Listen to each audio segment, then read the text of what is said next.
By Sri Lanka's best internet package for online learning and online working with many amazing offers. Call 1212 for more information. Sri Lanka Telecom.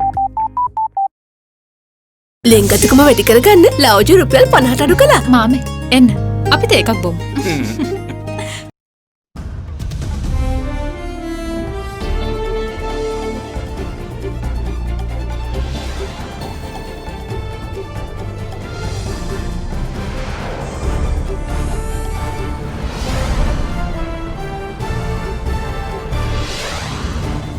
Tonight, in search of the responsible, Easter Tax Presidential Commission hears that the then president was uncontactable the day before the attacks. Another step towards normalcy. Schools to return to pre-pandemic hours from next month. 2 funeral parties, 8 people perish in traffic-related tragedies. Looking after their own. Police uncover a welfare scheme for incarcerated drug dealers. All that and much more coming up on First at 9. This Saturday, the 22nd of August, 2020. Nava Sunlight Sakura. Then Dikukal Pavatina Sakura Mal Suandin. From AdaDerana, this is AdaDerana First at 9. Live from Studio 24 in Colombo. Good evening and welcome to First at 9. I'm Dhamma Kekanaka. Let's start with your local stories. Now, the Presidential Commission probing the heinous Easter Sunday terror attacks of last year heard that then President Maithripala Sirisena could not be contacted the day before the attacks, though attempts were made by Senior DIG Nilantha Jayawardena in a bid to convey intelligence information pertaining to the attacks.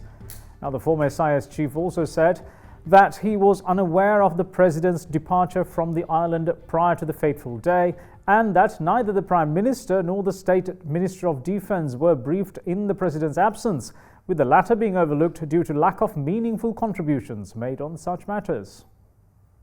Former Chief of the State Intelligence Service, Senior DIG Nilantha Jayawardena's appearance before the Presidential Commission of Inquiry stretched to the 16th day yesterday. During the proceedings, the state's Additional Solicitor General asked Jayawardena whether he communicated the intelligence information received from a foreign source the day before the attacks to the then president. The witness responded, quote, "I tried to. I called the DIG of the Presidential Security Division, Rohan Silva, and said that I wanted to get in touch with the president.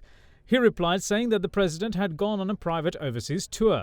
I saw in the paper that the president had set off on an overseas tour," unquote. The chairman of the commission then asked the witness whether the head of the State Intelligence Service was unaware of the president leaving the country. Jayawardena's reply was, quote, "Was unaware until he left, but came to know of it after officers at the airport were informed," unquote. The commission chairman then alluded to Jayawardena's earlier remark, questioning, "Didn't you say earlier that you came to know of it from the paper?" The witness said no, and that it was a mistake. Then the state's Additional Solicitor General asked the witness as to what he told the DIG of the PSD on the 20th of April after calling him. Jayawardena said that he asked the DIG of the PSD whether he did not travel with the president, with the DIG replying that he did not. Jayawardena quoted the PSD DIG as saying that the president's personal security officer could be contacted via the telephone at the president's official residence on Paget Road. However, the president does not have a mobile phone with him. The Additional Solicitor General then asked the witness whether he made a telephone call to contact the president in an attempt to convey the intelligence information. The witness replied, quote, "Yes, I contacted the Paget Road telephone at 6:18 p.m. and asked to be put in touch with the president. However, the president could not be contacted through the day on the 20th of April," unquote. When asked whether he made follow-up attempts to contact the president, Jayawardena said that he did not. He went on to say that the president could have been informed on the 4th of April after foreign intelligence was received. Jayawardena emphasized that his duty, however, was to keep the Defense Secretary, the National Intelligence Chief, and the IGP informed, adding that there are no verbal or written instructions to keep the president informed on the information he receives. The former SIS chief noted, despite that being the case, he attempted to contact the president, but the head of state was busy. The chairman of the commission then asked the witness as to why the PM or the State Minister of Defence were not briefed if the president wasn't in the country. Jayawardena responded saying that the PM was not informed and that the State Minister of Defence too wasn't briefed, since he had not made any considerable contributions to such matters. The Additional Solicitor General asked the witness whether he received a piece of information on the 21st of April. The former SIS chief's answer was that his informant called him at 8:27 a.m. and said that one of the targets is a Methodist church in Colombo and the attack will be carried out between 6 a.m. and 10 a.m. on the day. He added, quote, "As soon as I received this information, I contacted Senior DIG in charge of the Western Province, Nandana Munasinghe, at 8:28 a.m. and IGP Pujit Jayasundara at 8:30 a.m. and said that the attack is about to happen. A Methodist church is a target and I informed this to Nandana Munasinghe as well, but the IGP did not give me any instructions. Then at 8:32 a.m. I called Defence Secretary Hemasiri Fernando and gave him the details," unquote. The Additional Solicitor General queried from the witness as to what his thoughts were following the first explosion in his capacity as the State Intelligence Chief. Jayawardena emotionally responded saying, quote, "I was deeply saddened since I was the State Intelligence Chief. I tried, but I couldn't. After several attacks, we convened at the Ministry of Defence under the patronage of the Prime Minister. I said then and there that 6 had exploded and there are 2 more left. There is a van kitted with explosives as well, so I told them not to go anywhere," unquote. The chairman of the commission then asked the former State Intelligence Service chief whether he received a call from the president on the morning of the April 21st. The witness responded, quote, "At 7:59 a.m., the officer at the Paget Road called and asked me to be online and that the president will be contacted. I then said that I made the request yesterday and it is only now that you are doing it, but the president was not contacted. I once more called when the attacks were happening at 8:58 a.m. and asked in a more demanding tone to contact the president at least now. Later at 9:13 a.m. the president called me. I told him that I've been trying to reach him since yesterday and that there are more to happen. Then he said that he will contact Secretary Hemasiri. During midday he called again and obtained all the details from me," unquote. Nilantha Jayawardena added that the president did not give him any instructions on any action to be taken by him. Enjoy a very smooth shave with the Bic Easy 2 razor. Bic Easy 2. Now, the Ministry of Education has decided to revise the school hours currently implemented in government and recognised private schools. As such, students of grades 10, 11, 12 and 13 will return to pre-coronavirus school hours of 7:30 a.m. to 1:30 p.m. starting from the 2nd of next month. All government schools reopened on the 10th of August following the COVID-19 and general election-enforced hiatus. Though they were reopened, it was done under phases, with students at schools where the student body number 200 or under attending all days. It was, however, different for schools with student numbers exceeding 200, as grades 1 to 4 and 6 to 9 at those schools were allocated specific days of the week to attend school. Attendance on all 5 days, however, was mandatory for grade 5 students. What's more, the school hours for grades 10, 11, 12 and 13 were 7:30 a.m. to 3:30 p.m. with mandatory attendance across all 5 days, but the Ministry of Education had decided to revise the hours from next month. As such, the school hours of government schools and recognised private schools will be from 7:30 a.m. to 1:30 p.m. from Wednesday the 2nd of September. The Ministry of Education recently notified all principals of schools with a student body exceeding 200 to determine whether to call all primary students to school across all 5 days or not. What's more, the revision in school hours does not mean the health and safety protocols are discarded and all schools must be in compliance with them. As for grades 1 to 4 and 6 to 9, a decision is yet to be made.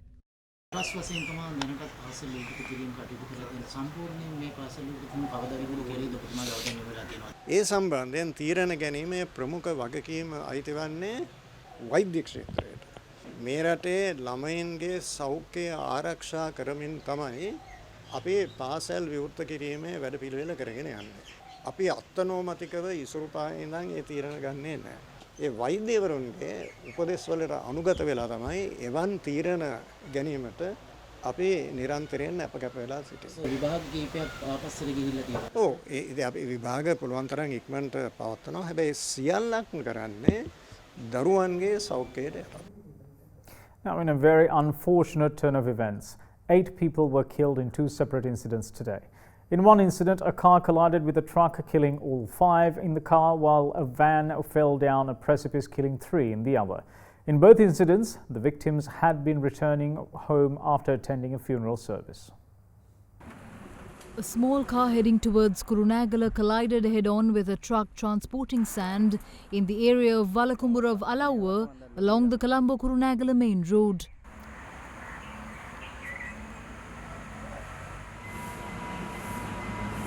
The incident had occurred at around 4:05 this morning. All 5 people travelling in the car, including the driver, were admitted to the Alauwa Base Hospital with serious injuries. However, they all succumbed. They had been a funeral party returning from Varakapula and had been employed in construction of the Central Expressway. The driver of the truck is under police custody. Meanwhile, 3 people were killed on the spot along the Allavallavai road when their vehicle fell down a 150-foot precipice. The incident had happened near the Ravana Falls this morning. Altogether, 6 persons, including the driver, had been in the vehicle, and 3 persons with severe injuries were admitted to the Vallavaya and Monoragala hospitals. The police and the army toiled to free the driver of the vehicle, who had been wedged inside it. However, he had already been dead.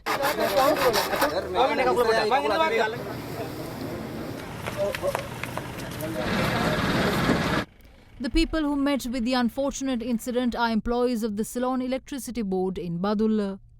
They too had been returning after attending a funeral, and the police suspect that the driver of the vehicle might have fallen asleep at the wheel, causing the vehicle to veer off the road.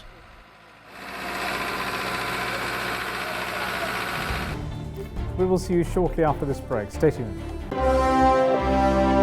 Ceylon Bank, the bank with a heart.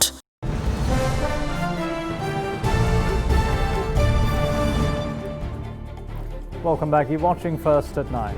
Now, President Gotabaya Rajapaksa requests the Buddhist Advisory Council to advise him on matters pertaining to the country's national security, government policies, religion and heritage, pointing out that it would bring better results in the governing process. The head of state also expressed willingness to bring 2 Buddhist universities under the purview of the Ministry of Education as well.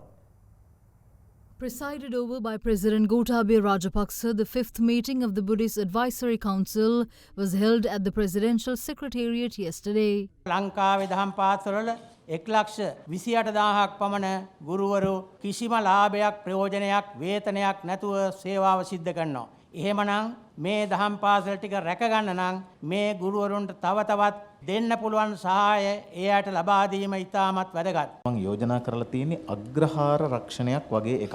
General insurance එකක්.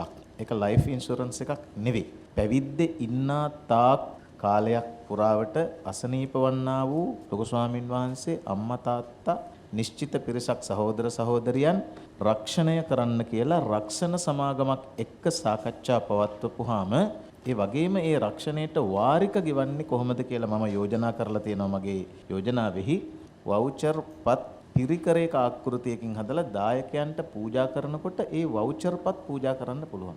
ඒ voucher පත් වලින් ගරු ජනපතිතුමනි කිසිම වැඩක් කරන්න බෑ. ඒ voucher පත් වලින් කරන්න පුළුවන් ඉන්ෂුරන්ස් ගෙවන්න විතරයි. ඉතින් අද ශක්තිමත් පාර්ලිමේන්තුවක් විනයගරුක පාර්ලිමේන්තුවක් අපිට ලොකු අභිමානයක් ඇති වුණා. සියලුම නිලතල කතානායක දුර ඉඳලා ඉතාම සංවරව සම්භාවනීය විදිහට පක්ෂ විපක්ෂ දෙගොල්ලම එකතු වෙලා විපක්ෂ නායකවරයා පත් කරගෙන තැන දක්වා ඉතාම හොඳින් සිද්ධ කළා. එදා විපක්ෂ නායකවරයා පත් කළේ අසාධාරණ විදිහට. මේ පාර්ලිමේන්තුවේ සංවිධායක පත් කළේ අසාධාරණ විදිහට. ඒවා ඉතින් අවශ්‍ය නැහැ. විශේෂයෙන්ම රාජ්‍ය ආරක්ෂාව, රාජ්‍ය ප්‍රතිපත්ති, අපේ ආගම, අපේ උරුමයන් මේවා වෙනුවෙන් විශේෂයෙන්ම සිදුවිය යුතු කරුණු පිළිබඳව උපදෙස් දීම ඉතාමත්ම වැදගත් වෙනවා. මම හිතන්නේ එතකොට තමයි මේ උපදේශක සභාවේ වඩාත්ම ප්‍රතිඵල ලබා ගන්නට පුළුවන් වෙන්නේ. බෞද්ධ විශ්වවිද්‍යාල පිළිබඳව යම්කිසි ප්‍රශ්නයක් තිබෙනවා නම් අපිට පුළුවන් බුද්ධ ශ්‍රාවක විශ්වවිද්‍යාලයත් බෞද්ධ හා පාලි විශ්වවිද්‍යාලය යන දෙක ඍජුවම අධ්‍යාපන ඇමතිතුමා යටතට ගැසට් කරන්න. රාජ්‍ය අමාත්‍යවරයා ඒකට විශේෂ අවධානයක් යොමු කරලා කටයුතු කරනවා. රාජ්‍ය අමාත්‍යවරයා මේ විෂය කෙරෙහිම යොමු වෙන්න තමයි අපි ඒ රාජ්‍ය අමාත්‍යවරයෙක් පත් කරේ. Meanwhile, the chief incumbent of the Manilwatta temple, Venerable Dr. Bodhagama Chandimathera, donated 10 million rupees for the COVID-19 healthcare and social security fund. Prime Minister Mahinda Rajapaksa took part in a public gathering that was worked off in the area of Polpithigama today. During his visit, the Premier was presented with a report on the proposed Northwestern Provincial Canal project. What's more, he also listened to the grievances the people in the area had and directed relevant persons to provide solutions. Prime Minister Mahinda Rajapaksa took part in a public gathering that was worked off today in Siambalan Gamu of Monaragala in Polpithigama. The project report pertaining to the proposed Northwestern Provincial Canal project was presented to the Prime Minister. Meanwhile, a group of fishermen in the area handed over a proposal to the Prime Minister. Mahaweli ගංගාද්‍රෝණයේ ජලය උපයෝගී කරගනිමින් වයම් පළාතේ ජල දුෂ්කර ප්‍රදේශවලට ජල සුරක්ෂිතතාවයක් ඇති කිරීම තමයි බලාපොරොත්තු වෙන්නේ. දැන් මේ සිටීමේ පෙන්වන්නේ ඒ ජලය ගලා යන ආකාරයයි. දැන් ඊළඟට මේ මොරකාන්දේ ඉඳලා අනුරාධපුර හුරුළුවැව මහකන්දරාව දක්වා ජලය අරන් යන්න තියෙනවා. මෙය තමයි ඉහළ ඇලහැර ව්‍යාපෘතිය තුලින් ක්‍රියාත්මක වෙන්නේ. Later, Premier Rajapaksa also looked into the issues of the people present. Mahawa කලාපයෙන් පාලනය වෙන පාසල් 184 භෞතික සම්පත්වල විශාල අඩුපාඩුවක් තියෙනවා. විශේෂයෙන්ම ඈත ගුරුවරු වෙල්ල පදිංචිලා ඒගොල්ලන්ට ඉන්න තැනක් නැහැ. ඒගොල්ලන්ගේ නිවාස ප්‍රශ්නේ ප්‍රබල විදියට තියෙනවා. ඒ පාසල් පළාත් සභාවට අයිතිද? පළාත් සභාවට අයිතිය. ආණ්ඩුකරුතුමා. බලලා මේ ප්‍රශ්නය දේශීයම තියෙන පාසල් වල අඩුපාඩු කරන්න අපි මේ වාරි මාර්ගයට අධ්‍යාපනය සම්බන්ධ කරන්න ඊට පස්සේ. හොඳයි. ඒක ආණ්ඩුකරුතුමා කරුවක මැතිතුමනි යාපහුව පඬුවස්නුවර කුරුණෑගල කියන රාජධානිත් එකතු කරලා මේ ලස්සන පරිසරයත් එක්ක මේ ප්‍රදේශයට දේශීය සහ විදේශීය සංචාර ව්‍යාපෘතියක් ආරම්භ කරන්න කියන ගෞරවණීය ඉල්ලීම කරනවා. මම සංචාරක මැතිතුමත් එක්ක සාකච්ඡා කළා ඔයාලව ගෙන්නන්න. Now in other stories, a 48-year-old man was shot dead by an unidentified gunman at the Parrot Junction in Ambalangoda today. The victim was identified as a gambler, while further details about the murder are yet to be uncovered. Meanwhile, the war on drugs continues with various arrests being made today as well, with one of the highlights being the unravelling of a welfare scheme for incarcerated drug dealers. A man riding a motorcycle was shot at near the Parrot Junction along the Colombo-Gaul main road at around 9 this morning. Reports reveal that the victim had been on his way to Gaul from the Ambalangoda Fisheries Harbour. Precise details on how and who carried out the attack are yet to be revealed. The victim succumbed to his injuries while being admitted to the Balapitia hospital. The deceased has been identified as Bennett Ajit alias Buru Ajit, a 48-year-old resident of Kuligoda in Ambalangoda. Reports say that he is a gambler in the area. Investigative teams have been appointed from 3 police stations to apprehend the suspects. Meanwhile, a person has been arrested by the police for providing welfare facilities to families of drug traffickers and drug dealers under remand custody who operate in the areas of Mount Lavinia and Moratuwa. The arrest was made by the Piliyandala police. According to police, the suspect had made monthly payments to the families of imprisoned drug traffickers. The suspect is identified as the son of the uncle of Ella Valaliyanage Dharmasiri, alias Dharmayaya, a leading drug dealer operating in Mount Lavinia and Moratuwa, who is now in hiding. As per police, he was crediting money to the bank accounts of drug traffickers upon instructions of Dharme. Police have also uncovered that a sum of 14.3 million rupees had been transacted via his account during the recent past. Police say he had worked closely with Motta Sisira as a spy in the recent shooting incident at a hotel in the area of Soisapura. දැන් මාසෙකට තමුන්ට කීයක් වටුප ගෙවුවද ධර්මසිරි? මේ ලක්ෂයක අතර කවුද deposit කරලා තියෙන්නේ? ධර්මසිරි කියනවා. Deposit කරලා තියෙන අඩුම ගාණ කීයද? එක් අවස්ථාවක්. ලක්ෂ 5-4ක් දාලා තියෙනවා ඒ කියන්නේ. දැන් තමුන්ගේ account එකෙන් සල්ලි වලට තමුන් මොනවද කරන්නේ? ගොඩක් නිසා පොලිසියේ මාර්තුන්ට එයාලගේ උසාවිය සම්බන්ධයෙන් තියෙන අඩුවලදී ලෝයස් මාර්තුන්ට ඒ වගේ විදිහට තමයි ඒක කෙරුවේ. ඔය 143ේම මොනවාද ලොකේන සල්ලිද? හෙරොයින්. මේ කිසි අවල සියලුම දෙනා ඔවුන්ගේ හෙරොයින් තමයි ධර්මසිරි සහ අංජුනා. ඒක ප්‍රසිද්ධ. Meanwhile, 2 persons were arrested while in possession of 10 grams of heroin along the Kalutara Horana and Kalutara Alamodara roads. One of the suspects is identified as Diyagama Manju, the main suspect in the diamond robbery that took place in Arawala, and also an accomplice of imprisoned criminal Kauma. What's more, the Thalangama police have arrested Irigama Rajapaksa Gedara Ananda Silva, alias Yaka Sampath, an organised criminal wanted by the police and the Terrorism Investigation Unit at Subhotipura. Police say that he is a disciple of Karate Dhammika. At the time of his arrest, police had found a revolver, 2 swords, a knife, 2 iron rods and 4.3 grams of heroin from his possession. In the meantime, SSP in charge of the Nugegoda division, Pradeep Ratnayaka, expressed views regarding the activities of drug traffickers during an event held in Kottawa today. මේ මත්ද්‍රව්‍ය වෙළඳන් කරන පුද්ගලයන් වැඩි මහ පරිමාණයේ සිදු කරන පුද්ගලයන් ඒ කට්ටිය කරන්නේ මේ ගෙදරක් කුලියට ගන්නවා මාස එකමාරකට දෙකකට විතර. විශාල ප්‍රමාණයක් මත්ද්‍රව්‍ය ගෙනල්ලා ඒ ගේ තුල ඉඳගෙන ඒ ප්‍රදේශයේ හෝ පිට ප්‍රදේශවලට ගිහිල්ලා ඒක වෙළඳන් කරනවා. වෙළඳන් කරලා ඒ ප්‍රමාණය ඉවරුනාට පස්සේ ගේ ආපහු බාර දීලා වෙන ගේයකට යනවා. ඉතින් අපි බලන්න ඕනේ එම ගෙවල් කුලියට ගන්නකොට කවුද මේ ගන්න පුද්ගලයා කවුද ගත්තේ? ඔයගොල්ලෝ දැනගත්තේ ගමම්ම ඔයගොල්ලෝගේ ප්‍රදේශයේ තියෙන පොලිස් නිලධාරියට කියන්න ඕනේ. මෙන්න මෙයා ගයක් කුලියට අරන් තියනවා. මෙයා අපි දන්නේ නැහැ කවුද කියලා කොහෙන් ඇවිල්ලාද දන්නේ නැහැ ගයක් කුලියට අරන් තියනවා. ඒතර අපිට පුළුවන් ඊටු ටික කරන්න. අපිට ඕනේ එච්චරයි. A welfare scheme for drug dealers. Who would have thought? We'll see you shortly.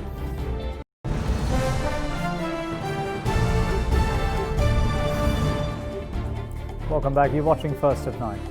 Now, a total of 6 COVID-19 cases were reported from the country today, and they were identified as returnees from Kuwait, the United Arab Emirates, Chennai, and the United States of America. Meanwhile, 9 persons were also given the all-clear to go home today after they recovered from the COVID-19 virus. This places the overall number of COVID-19 recoveries at 2,798 and the total number of active coronavirus cases at 138. In the meantime, the National Operations Centre for the Prevention of COVID-19 Outbreaks said that a total of 31,173 persons at quarantine centres run by the Tri-Forces have so far completed the process. 15 persons who completed the quarantine process were meanwhile released from 2 Tri-Forces operated facilities today.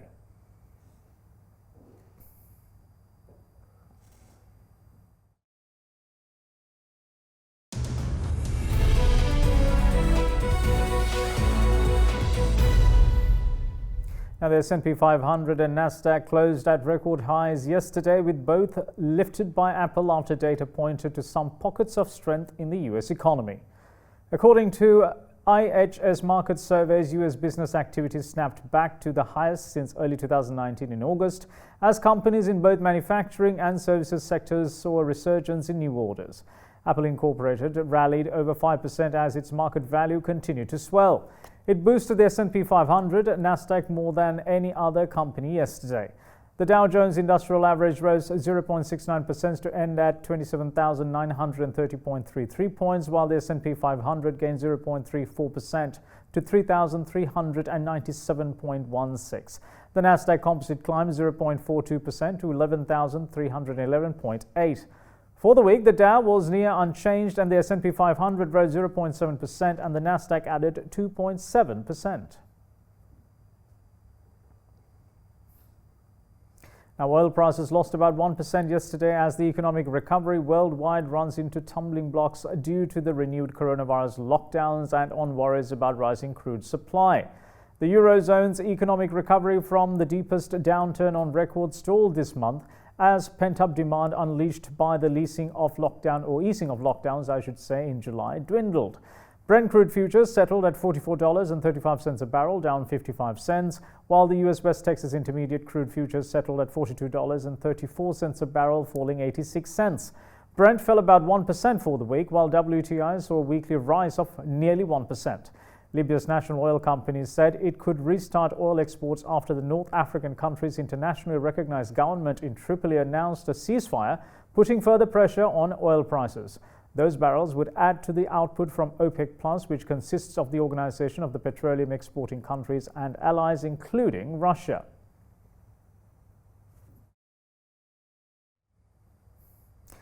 Now, in international news, the World Health Organization says it is their belief that the COVID-19 virus can be eradicated within less than 2 years. Its Director General says that despite the world's increased connectivity increasing the possibility of the virus spreading, the necessary technology and the knowledge on how to control the virus is the advantage they have, and thus it can be stopped. Member of the White House Coronavirus Task Force Dr. Anthony Fauci says the government wouldn't make any future COVID-19 vaccine obligatory for the general public, though local jurisdictions could make it mandatory for some groups like children. The country at the moment accounts for over 5.7 million COVID-19 cases and over 179,000 fatalities. In the meantime, Cuba is looking to start off clinical trials next week for a potential coronavirus vaccine called Soberana 1, developed by its state-run Finlay Institute, with results due in February. Elsewhere, Australia has signed a deal with British drug maker AstraZeneca to secure a potential COVID-19 vaccine being developed with Oxford University. Prime Minister Scott Morrison says the vaccine is one of the most promising and advanced of the drugs currently in development. In other developments, the World Health Organization hopes that the coronavirus pandemic could come to an end within less than 2 years. Of course, with more connectedness, the virus has better chance of spreading. It can move fast because we are more connected now. But at the same time, we have also the technology to stop it and the knowledge to stop it. So we have a disadvantage of globalization, closeness, connectedness, but an advantage of better technology. So we hope to finish this pandemic less than 2 years. And that's it from all of us here at First at 9. Thanks for watching. Bye-bye.